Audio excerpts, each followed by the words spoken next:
Welcome back. Tonight, we're continuing our three-part special report on the city of Albert Lea. We're exploring how the business owners figured out a way to survive financially and emotionally. That's right. Last night, I shared the story of city officials and community leaders, what they were saying about the state of Albert Lea a year after COVID. Now, we're taking a look at the individual businesses there. Here is ABC 6 News reporter Rachel Mills with part 2 of this special project, Saving Albert Lea.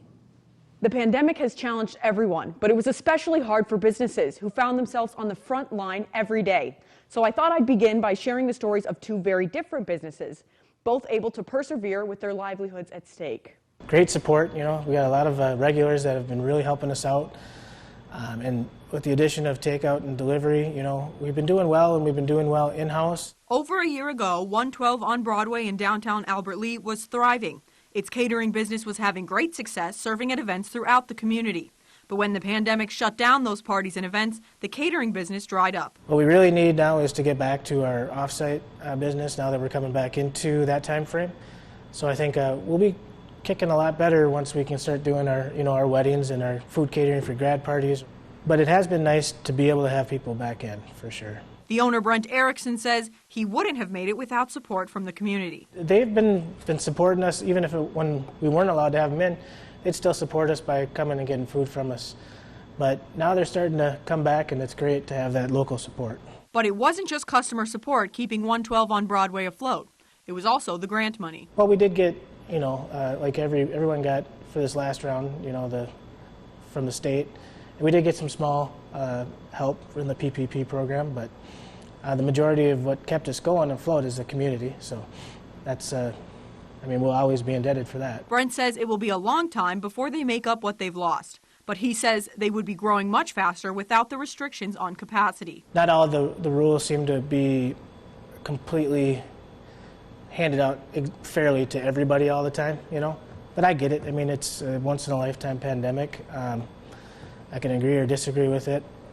We just kept doing what we had to do to get through. While 112 on Broadway is a restaurant with limits on capacity, just a few doors down at Hey Whimsy, the toy store, rules are a little bit different. Retail has been, we were closed for that period of time, but they've ramped up pretty rapidly to let us open at 100%. We've had great cooperation from the community for masking because everybody does want to take care of everybody. That's really what it's about. But TAMI Staker, the owner, says she was sad for the few months the doors were closed. When you hear a little kid go, "Oh, Mommy, look," that's the best. It's the best. That and the giggles, those are the best. So you didn't hear that because it was just really, really quiet. During that time, TAMI made a change that many other businesses are making. We have to do what everybody else did, and I hate the word, but it's the word everybody's using, which is pivot. TAMI moved the store online, offering pickup and delivery service for the toys. We'll get 3 or 4 orders a week, and none of it's local. We kind of thought that it would end up being kind of a drive-by kind of local thing, and people would stop curbside and pick it up. And really, we haven't seen much of that at all. That might be 0.5% of our sales online. The rest of them are coming from all over the United States. So it's been really fun. Whimsy also had some special visitors to boost morale last year. We had personal appointments for Santa down in the basement where we created like a winter wonderland down there, and only families could come down there, max of 5 people. Santa did Zoom calls, and he Zoomed with kids in Ohio and that kind of thing, and that was all free. We just wanted to be able to offer the service to bring some kind of normal back. Much like restaurant owner Brent, TAMI has nothing but gratitude for her community. I think Albert Lea is really known for that, just for people, just helping people, other people, and the same thing resides within the businesses. Both Brent and TAMI say their businesses aren't going anywhere anytime soon, and any employees that left have since come back. Tomorrow at 10, we'll be taking a look at another 2 businesses who pushed through the pandemic with the help of the community.